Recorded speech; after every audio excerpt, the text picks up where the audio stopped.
हम सब अपने लाइफ में अच्छे से जीना चाहते हैं, एक डिसिप्लिन जीवन चाहते हैं कि हम धार्मिक बने, धर्मपूर्वक अपने कर्तव्यों को करें और भोग वासना के चक्कर में बहुत ज़्यादा ना पड़े। क्योंकि हमने पाया है कि जब भी मैंने भोगा तो भोग के मैंने दुख पाया, सुख नहीं पाया। सुख भोगते वक्त लग रहा था, पर भोगने के बाद मैंने पाया कि मैं तो गुलाम हूँ अपने सेंसेस का। और दुख होता है कि मैंने ये क्यों किया। जैसे कोई शराबी, शराब पीते वक्त तो उसे मज़ा आ रहा है, पर शराब पी के जब वो सुबह उठता है ना, तो उसे बहुत दुख फील होता है, रिग्रेट फील होता है कि वो फिर उसी चक्कर में पड़ गया। या जब भी हम अपना इंद्रियों पर कंट्रोल खो देते हैं तो हमें दुख फील होता है। हम एक ब्रह्मचर्य का जीवन नहीं अपना पाते जब हम संसार में रहते हैं, भटक जाते हैं, भोग वासना में लिप्त हो जाते हैं और फिर दुख में जाते हैं। हम सब चाहते हैं एक अच्छा जीवन जीना, हम सब चाहते हैं ब्रह्मचारी बनना, पर हम बन नहीं पाते। मैं भी नहीं था, पर पिछले 1-2 महीने से मेरे जीवन में जो परिवर्तन हुआ है वो बहुत ही लाजवाब है।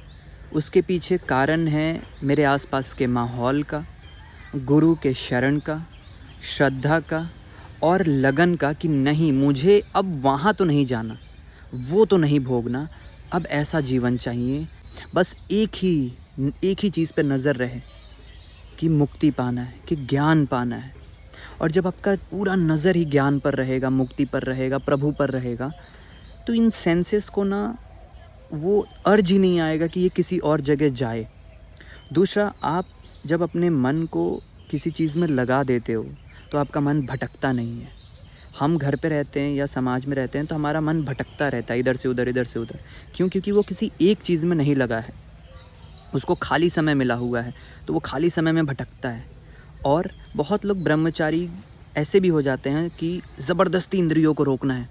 ज़बरदस्ती नहीं रोकना, विवेक से, कि वो चीज़ मैंने देख लिया, वहाँ है ही नहीं कुछ, भोग कर दुख मिल रहा है, भोग कर दुख मिल रहा है, तो अब नहीं भोगना। अब इंद्रियों को संयम में रखना है, मन को शांत रखना है, कम देखना है, कम बोलना है, कम सुनना है, सही देखना है, सही बोलना है, सही सुनना है।